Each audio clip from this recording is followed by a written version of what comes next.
What's up, Wesley? Welcome back to the Charleston Wesley podcast, where we make ministry available on the go.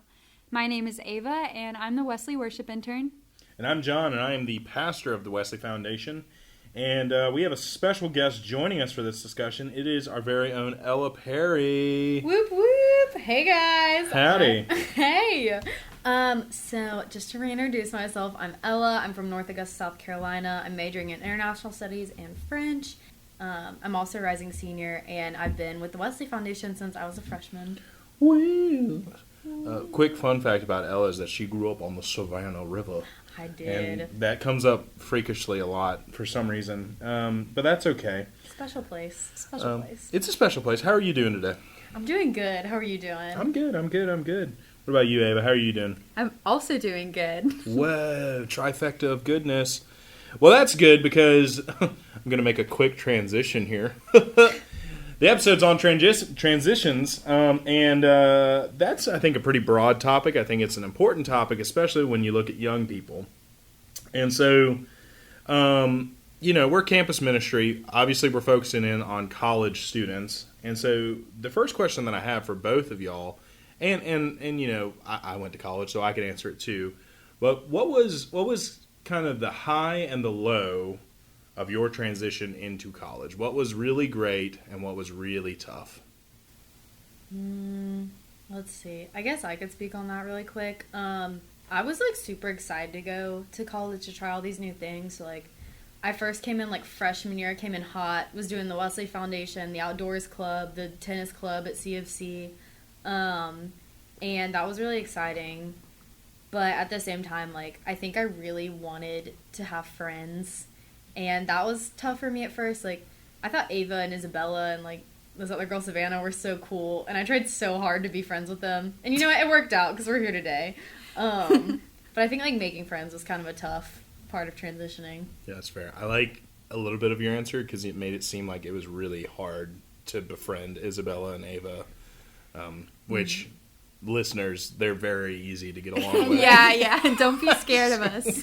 True. I got invited to Isabella's birthday party actually on that first fall retreat we had. Oh, wow. And I had finally felt like I'd made it in. I was like, yes, I'm in the club.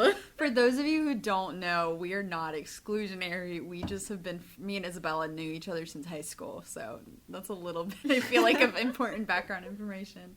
But actually, my high was that I had a couple built-in friends when I came to Charleston, because I just, to be completely honest, those are still a lot of my friends now, because I'm not super comfortable in new circles. Once you get to know me, I'm super comfortable, but that was, I think, a high that when I first got to college, it kind of felt like a vacation with my friends.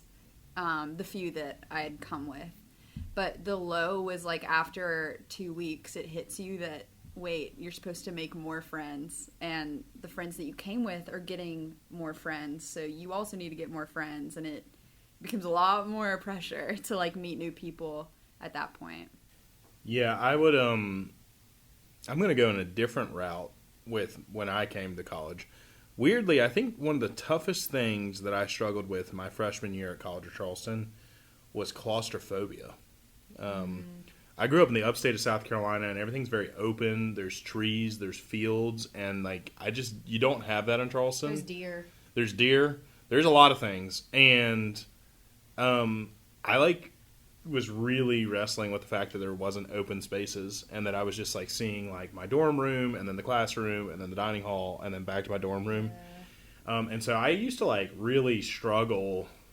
It was such a weird thing to struggle with, but I had to walk to the Battery just because that was open, and I felt like I could breathe there. So that was a really weird struggle that I had. But I think one of the really nice things when I came to college was just this. My parents were really good about giving me independence to begin with, but when you come to college, it's next level. And I think a lot of people can abuse that independence, and I probably did abuse that independence to a certain degree, but I really enjoyed being able to make my decisions and also make my own mistakes. And that was really fruitful for me. And when we go through periods of transition, I feel like we have different almost defense mechanisms. Some of them is to like go into support groups. Some of them is to like go out on our own.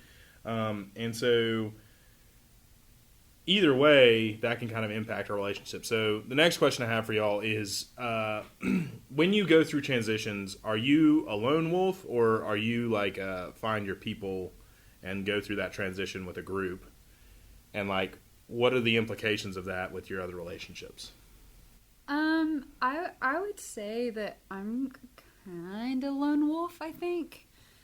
Because I do remember that freshman year of college, like, the first couple weeks, I felt, this is going to sound ridiculous, but I felt like it was kind of like a sign of weakness to, like, call my family and, like, tell them that I'm lonely or, you know, complain about it. Because it's like, no, this is supposed to be, I've heard millions of people tell me, probably not millions, but a lot of people tell me college is the best years of your life.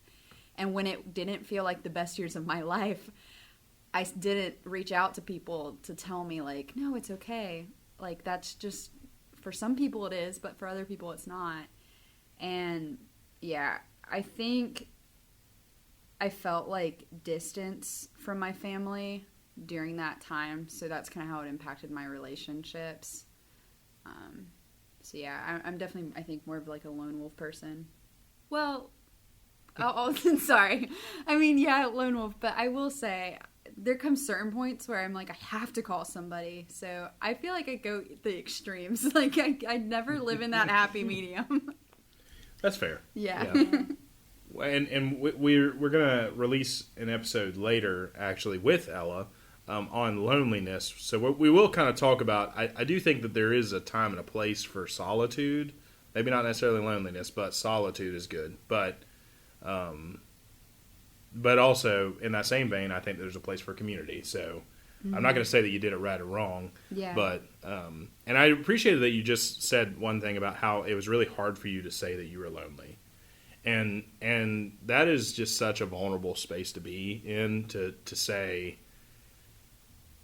like, I'm not having the best time of my life. And in some ways I've kind of had this theory developing that when we go to Charleston specifically, everyone thinks that we're supposed to be having the greatest time of our lives because Charleston's so fun and happy and sunny and everyone's pretty and they go to vacation and we go to the beach all the time. And it's like, yeah, but it also monsoons and there's hurricanes and it's our apartment floods and we have to wait 3 months to get floors put in. And like there's no parking and it's super hot and also we're broke. Like Charleston's a great place for rich people, sure.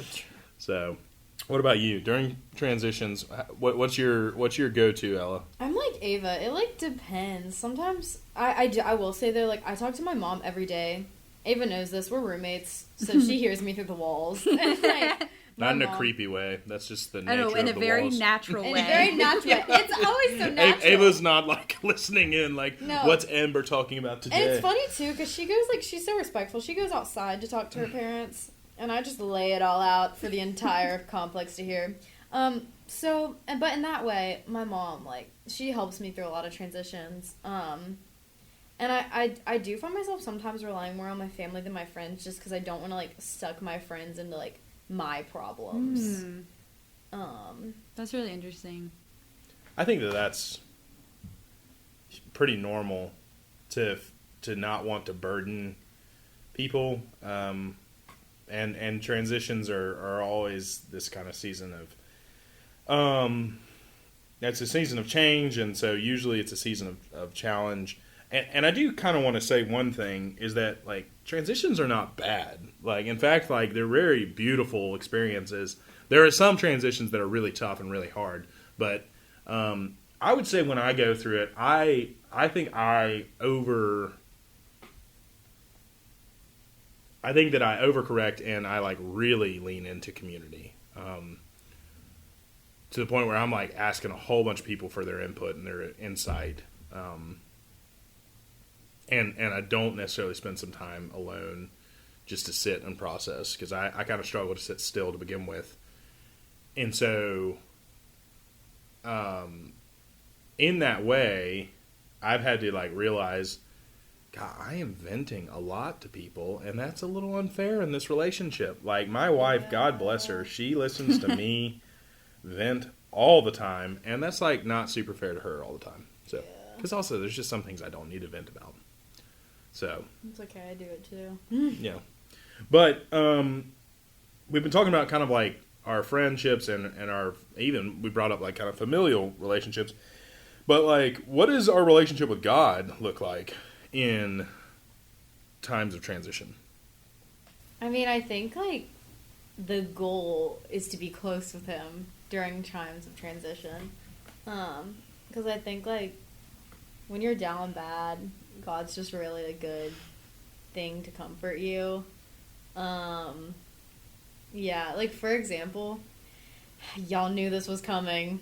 Oh my gosh. When Ella studied abroad in France. in France.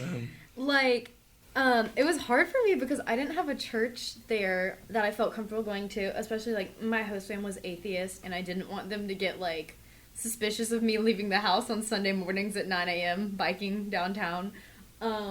So Suspicious. Yeah, What were they gonna that's do? the Just right be like, word. you cannot go. Yo, I don't know. No food for you. That's what I'm saying. They're like, I take your bike privileges away. Yeah. But in French. But anyways. So, like, I was, like, listening to a lot of podcasts. I mean, I wish I would have had the Wesley Oh my podcast gosh. when I was in France. Yeah, that's on us. But We just had to get Ava ready to do it, and then Yeah. Yeah, that's all my fault. Yeah. My bad. But it's like during those times of transitions, it's really important to lock in, be tight with the homie in the sky, you know. Yeah, I think there's some heresy that you just threw out there that I'm gonna rip you apart with, but We don't have to put it in. no, we're gonna leave it. Oh, great. I just want to give Ava a second to answer. So I'm just gonna write the homie in the sky, which that's not the heretical part, but that's just my reminder. What do you got, Ava? What does your relationship to God look For like in me, transition? I think I get like when I'm in transitions, I'm either super excited or super stressed out. But both of those like occupy my mind, and I just like I don't forget about God, but I do not give him at all the time that I should. Yeah. So I kind of like that relationship. I feel like a lot of times weekends because I'm like I have a million other things to be worried about than like opening up my Bible, which I know sounds horrible, but like that's just me being human, you know, like Yeah, it's true. It's real. I'm glad that you kind of spoke to that because I think that that's a big response that a lot of people have. And then what you brought up, Ella, I shouldn't say heresy, but maybe some Yeah. helpful tips for your faith Yeah. life and for whoever's listening. But I do see with students particularly that they really turn to God when they're in trouble.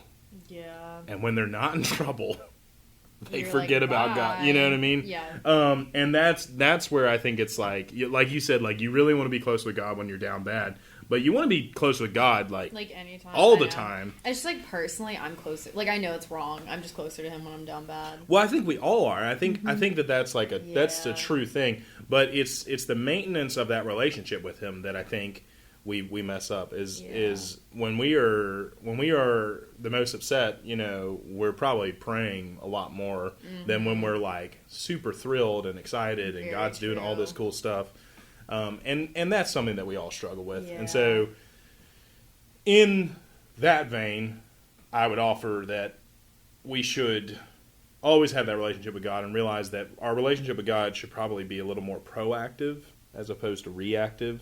So instead of saying, God, I am in this situation, help me out, we say, God, help me out in the situations that I'm going to be in. And so I just think there's some wisdom in that. But I think that transitions are an interesting topic. And we've been talking a lot about college, but we do need to realize that college is not the only transition. It's probably one of the biggest ones that y'all have gone through and are going through. But it's not the only one. And the truth is, and this is kind of the very unsettling thing about life, is that life is just one giant transition from birth to death. Woo! Wow, thank you, John. I don't mean to like rain on your parade, but like think with me for a second. Like time is always moving onward. Just a shadow passing through. Dude, that's like biblical. Whoa. But my point is that we It's are all just a metaphor. Oh my God. okay. Whoa, jeez Louise. It's all one big transition, and the fact of the matter is that our roles change. We have new responsibilities. We have new things on our plate.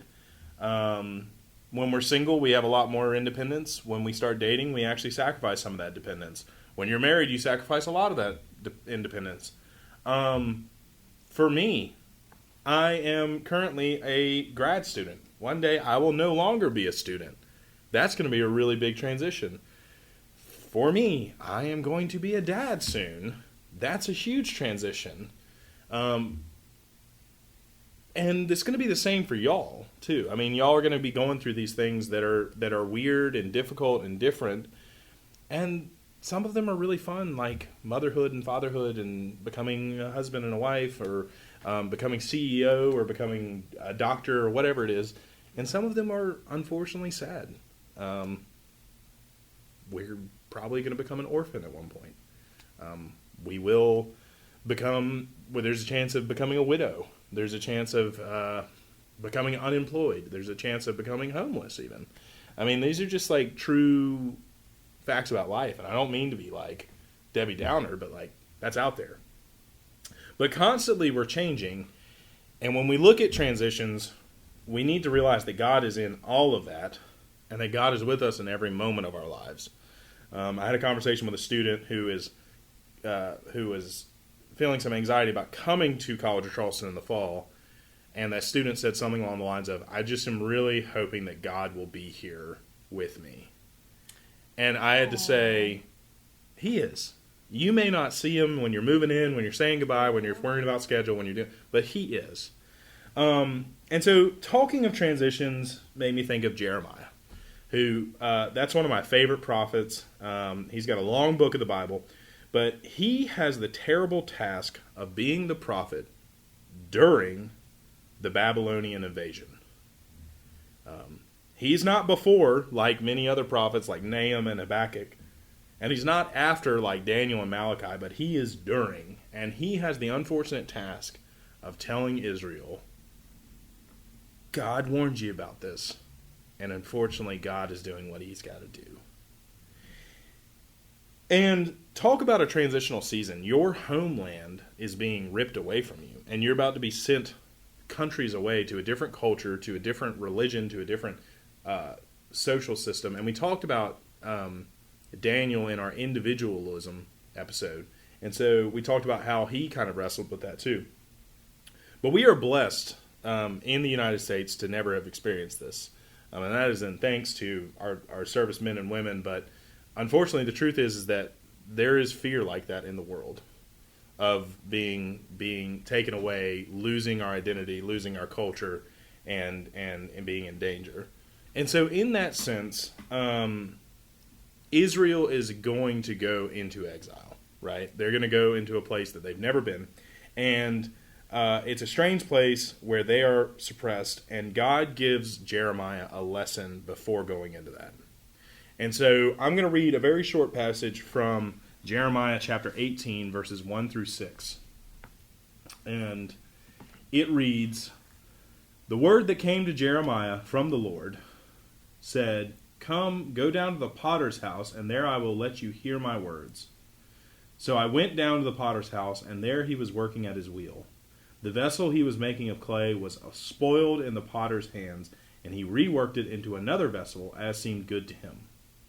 Then the word of the Lord came to me. Can I not do with you, O house of Israel, just as this potter has done, says the Lord? Just like the clay in the potter's hand, so are you in my hand, O house of Israel. I love that story because I know what it's like to be formed.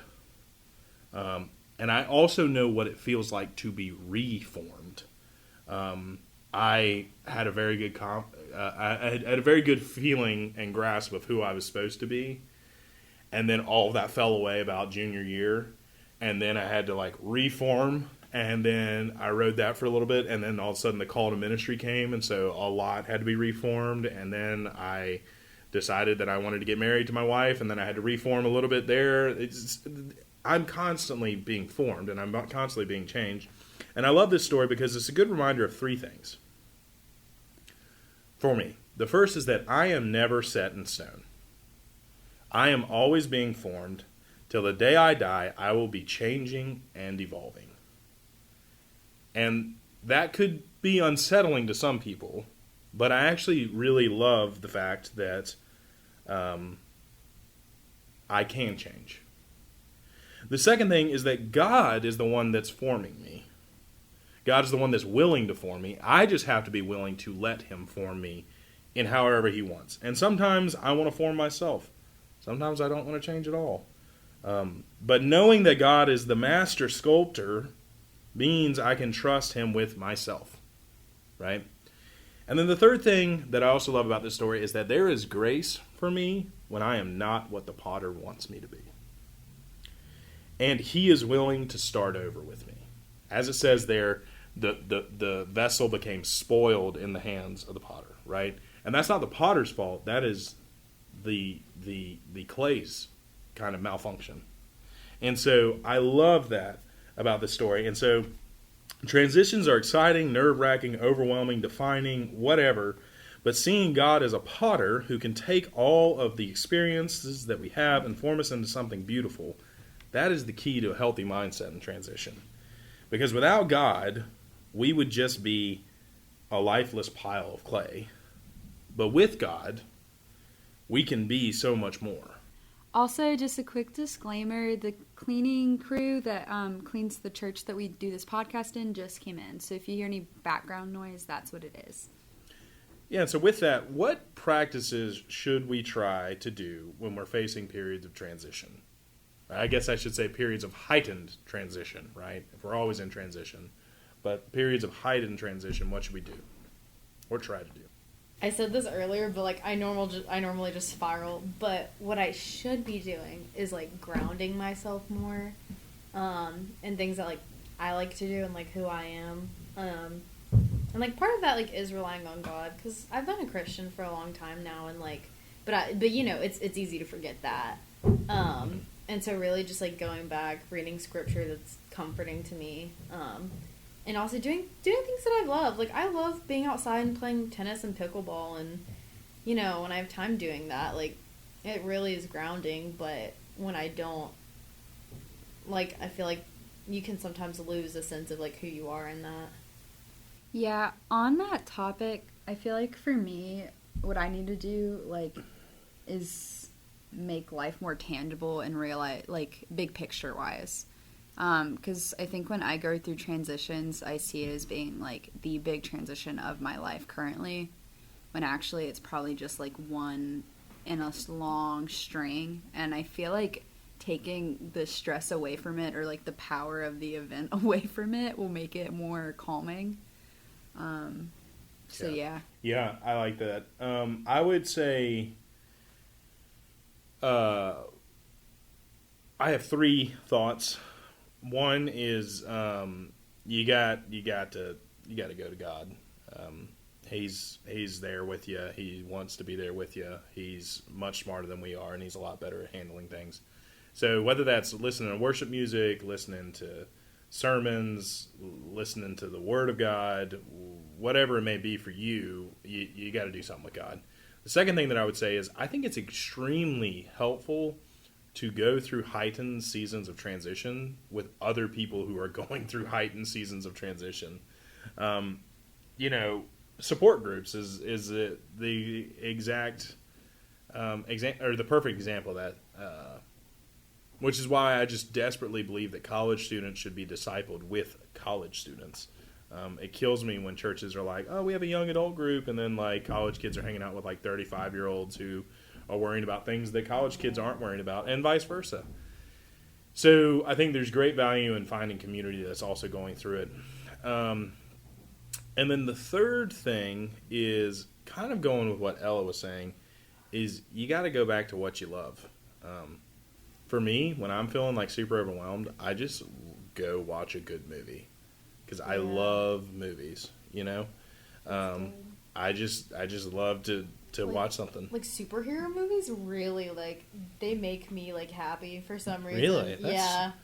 I feel like you like them too. I did for a while, and then like it just got weird. Weird, yeah. Yeah. I don't know. I think like all right, tangent, but like Marvel used to be like super goated, and Marvel's then too confusing now. well, that because it's also like what are the rules now? You know what I mean? Because like the universes are all converging on themselves, and then also this is my assertion is that they don't have a good villain anymore, and that's what made this last phase so good. Is because Thanos was such a great villain. Yeah.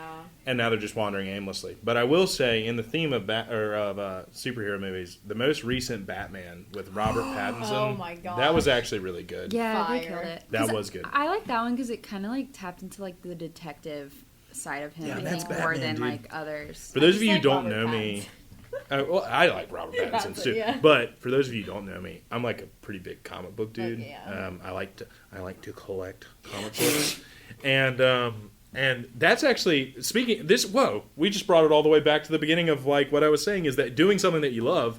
I did not collect comic books for a long time, and then I like started doing that again last summer, and like, dude, it brings me so much joy. It's like you're gardening. And I also like to garden too. But my point is, I like to do a lot of things. But my point is that doing those things does help me ground because when I get in that spiral, if I just do something that I enjoy, it kind of puts me in the moment.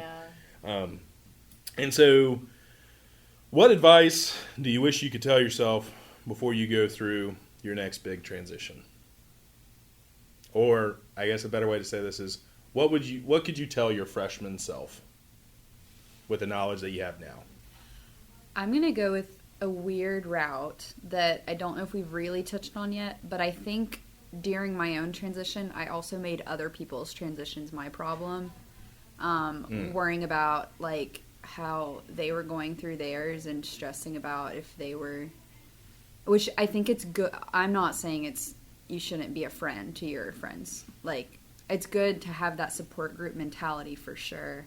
But I think you can take it to an unhealthy level where you become like the sole support and you feel pressure for that. And so I think that's one of my pieces of advice is that, worry about your friends, but make sure someone's worrying about yourself. Hopefully it's you, but yeah. Yeah, that's a really good one. I'd say, like, the same thing. And also, like, it's okay to, like, transition out of, like, people or clubs, too, if you just feel like it's not really resonating with you anymore.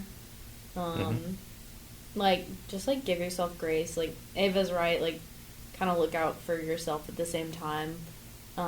And some people are incapable of doing that. Some people aren't aware of their, like, mental health needs, and then that's a good time to, like, reach out to a friend or counselor, like, obviously, like, the Wesley Foundation, because we'll be here to help those transitions flow smoothly. Yeah, I also kind of, what I wish I could tell myself, my freshman self, is that no one knows what they're doing. Yeah. And I shouldn't have put that pressure on myself to know what I was doing then.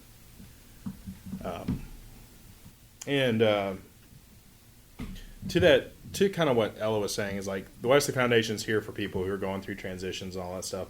And we've been talking a lot about like freshmen and stuff like that, but another really hard transition is graduation, which, you know, y'all are going to be seniors-ish, something like that. And so, like, that's a difficult season. And so Wesley is there to help people through transitions, and Wesley also exists to kind of create that space for you to figure out a plan. And so I guess in closing, I'm going to ask an off-the-cuff question to y'all. But, like, how has Wesley helped you navigate or is helping you navigate transitions? I think like my freshman year, Wesley helped me a lot. They gave me a lot of my friends. Like I'm still like me and Ava are really close, and we met freshman year through Wesley. And just a good like life group, like helped me get plugged into ministry more. Just like a good experience overall. 10 out of 10. 5 stars. That's good. That'd be weird if you were like, it's like 3 out of 5. It's like mid. Yeah. For me, I think something Wesley helped me through with like college as a whole, that transition is, I think I had a certain picture in my head of what college was going to be like through like movies or shows or books I had read before I got there. And when it wasn't this ultra crazy, like, picture perfect experience with, like, all these cool storylines and, just what you see in the movies, when it wasn't that, I was, like, really let down. And I was like, I'm not doing it right. I'm not doing it right. And then I came to Wesley and I saw other people's experiences of college. So I think for me, that taps into the whole making friends, but honestly, just hearing about other people's college experiences and knowing that there's different ways of doing college, and it's not all like what you will see in movies or TV shows. I think for me, when I was in Wesley, one of the things that I deeply valued and one of the things that I still love to see is freshmen meeting upperclassmen. Because to what you just said, Ava, is that I think it's really great to have older students who can kind of pour into you and be like, hey, I was there. This is what I went through. Tell me what you're going through. And to have that relationship is such a godsend. And it's just such a beautiful thing to see those friendships kind of form. Yeah. Well, do you guys have anything else? No. Nope. This life is long and weird, and you should have fun with it. Whoop, whoop. Okay. Well, with that, we know what's up with transitions. And if you guys have any questions, you can actually reach us at our email, which is wuw@wesleychs.org. And also don't forget to like or follow on whatever platform you're listening on. And if you want to learn more about the Wesley Foundation, you can go to our website, which is wesleychs.org, or you can check us out on Instagram and Facebook. And with that, let's go to God in prayer. God, we thank you for this opportunity to have a discussion about transitions. We ask that you remind us that you are there with us through all the transitions and that we are simply just clay to be formed by you, and that we should trust that you will form us the way that you see fit. Help us to deal with transition with grace, with strength, with vulnerability, and with just a willingness to let you do what you do best. We love you, we praise you, and it is in your name we pray. Amen. Catch you next week.